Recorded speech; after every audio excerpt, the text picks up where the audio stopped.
This genius mage was destroyed by his own brother. After finishing the chapter, the reader could only think one thing. It was pathetic, a monster talent capable of changing the entire world, reduced to a broken shell because of jealousy, and in the end, killed by his own family. Even after his death, every crime was pinned onto him. His name was cursed by the entire empire, while the real villain lived peacefully at the top. Not a single member of his family cried for him. That alone said everything. The reader tried to brush it off. After all, it was only a side character story. But the frustration refused to disappear. How could someone ruin their own little brother's life just for power? Still emotionally drained from the revenge arc, the reader closed the book and set a 10-minute alarm. He only wanted a short nap to clear his head before reading the next chapter. But when he opened his eyes again, everything was dark, completely dark. At first, he thought he overslept, but something felt wrong immediately. He couldn't see anything, not even his own hands. Panic slowly crept in as he touched the ground beneath him. Stone, cold, rough stone. His bed was gone. Then, clank, a metallic sound echoed through the darkness. The moment he moved his leg, chains rattled around his ankle. His blood instantly ran cold. Someone had chained him up. He forced himself to stay calm. No screaming, no panicking. First, understand the situation. The chains weren't tight enough to cut circulation, which meant whoever locked him up wanted him alive, at least for now. Then suddenly, voices. A line of light appeared in the darkness before the door slowly opened. The sudden brightness burned his eyes, and a gentle voice echoed through the room. "How are you feeling?" A man stepped inside. The reader immediately tried to ask for help, but the words that came out of his mouth weren't his own. Brother. His mind froze. Brother? He didn't have a brother. But before he could process it, his body continued speaking on its own. "I'm sorry. I was wrong. I won't do it again." Fear, desperation, terror. Those emotions weren't his. It felt like someone else's memories were leaking directly into his mind. Then the man frowned slightly. Luca. The moment he heard that name, everything clicked. Luca, the side character from the novel. The same genius mage destroyed by his older brother. The same boy poisoned for years under the excuse of medicine. The same boy who eventually died before ever reaching adulthood. A horrible realization crashed into his mind. He wasn't looking at a kidnapping situation anymore. He had reincarnated inside the novel, and worst of all, he became the doomed side character himself. His breathing turned uneven as the man continued talking softly. Apparently, Luca's condition had worsened recently. The medicine wasn't working anymore, so they increased the dosage. The reader almost laughed from disbelief. Medicine? There was no illness. Luca was perfectly healthy. The so-called medicine was actually poison designed to destroy his magic talent. In this world, magical power determined inheritance. The strongest mage became the head of the family, and Luca's older brother could never accept that reality, because Luca was a true monster. While ordinary children awakened magic around 6 years old, Luca was already using advanced magic at age 3. Everyone knew he would become the greatest mage in the family's history, so his brother decided to erase him before that could happen. Little by little, bottle after bottle, year after year, he destroyed Luca's body using poison while pretending to save him. And now, the brother held a new crystal bottle directly in front of Luca's face. Black liquid swirled inside with an eerie blue glow. A stronger dose, enough to possibly kill him immediately. One of the servants panicked. "Sir, young master!" But the brother silenced him instantly. Soon everyone left the room. Only the two of them remained inside the underground prison. Then the older brother smiled warmly. "You won't die, trust me. This is all for your own good." The reader's fingernails dug into his palms. This monster truly believed Luca's life meant nothing. Fear exploded through his body like a collapsing dam. His breathing became unstable, his vision blurred, and then a bright white light suddenly appeared before his eyes. Ding! Our guy wakes up no longer in his own world, but in the body of Lucas Ascanian, the official candidate for the title of the most unfortunate victim of an aristocratic family. And as if that wasn't enough, a system window with a survival quest pops up in front of my eyes. The situation is disgusting, to put it mildly.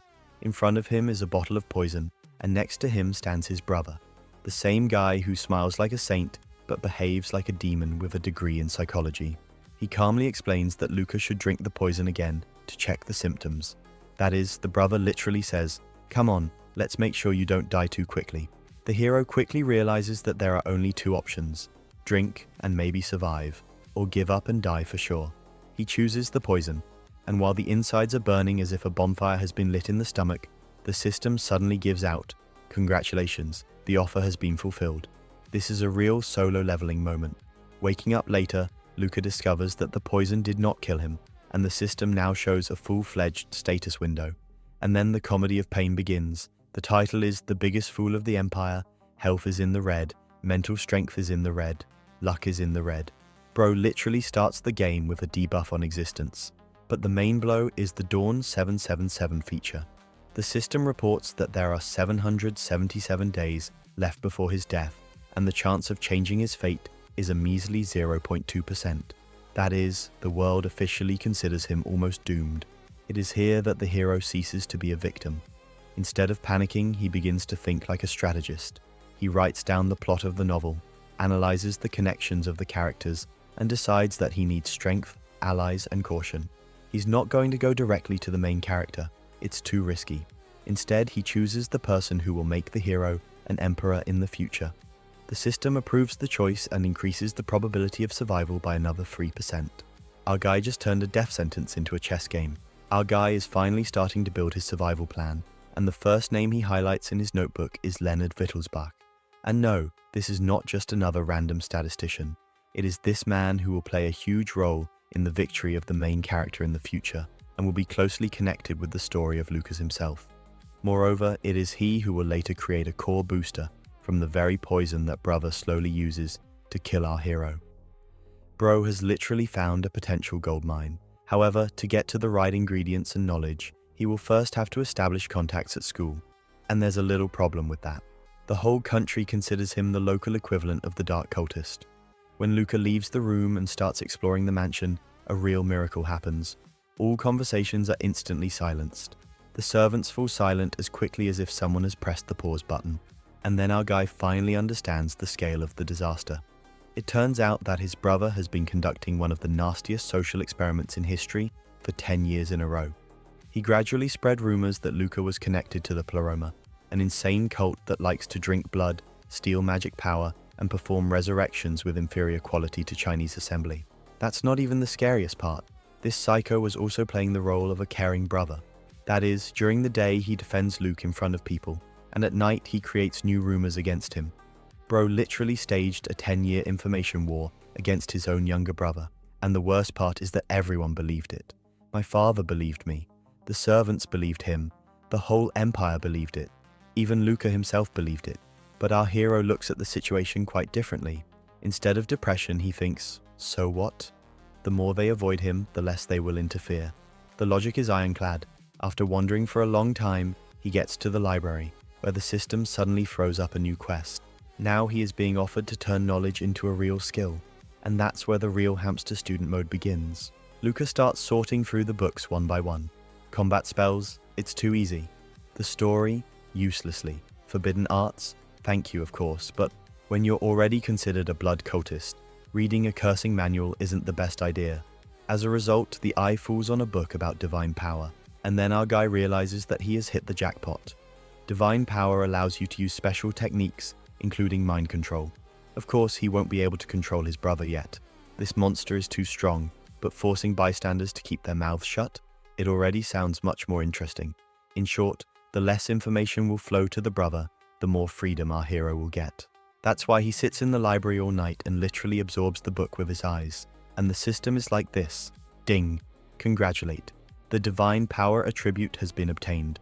Our guy just discovered a new character class. The next day, the road to the academy begins, and here Luca gets another painful lesson about his reputation. It turns out that the journey does not take 3 days, but only 1. Why? Because the coat of arms of the Askenian family is on the carriage. All checkpoints simply wave their hands and let the crew pass on. And then the real circus begins. As soon as the carriage reaches the capital, the rest of the carriages begin to literally part to the sides. Children close the windows, people are turning onto other roads. Someone even screams in fear. It's only after a couple of seconds that Lucas realizes the reason. They are not making way for the Askenian family. They make way for him, because according to others, there is a potential maniac cultist sitting inside the carriage right now, who can start a resurrection ritual in the middle of the street at any moment. Realizing this, our guy just starts laughing, not because it's fun, but because the level of absurdity has already broken through the ceiling. But instead of getting upset, he makes a mental note. Someday he will switch places with his brother, and then he will see how this holy actor will feel in the place of the universal outcast. On the way, the system issues a notification again.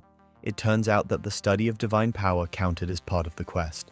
The statistics have increased slightly, literally by a fraction of a percent, so little that an ordinary person wouldn't even notice the difference.